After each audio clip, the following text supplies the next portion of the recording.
Last video I said I was gonna throw some 14-inch Apes on this Streetglide, and I did it. And I gotta say, guys, it is looking killer. I mean, check it out, man. Don't those look good?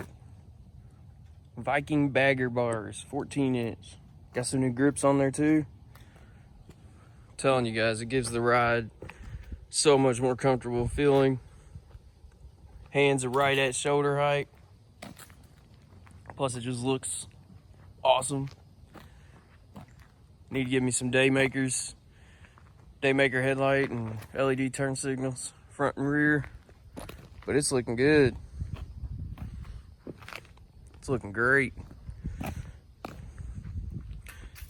Got some videos of me riding it I'm gonna put in this video too, so stay tuned, keep watching. Let me know what you think.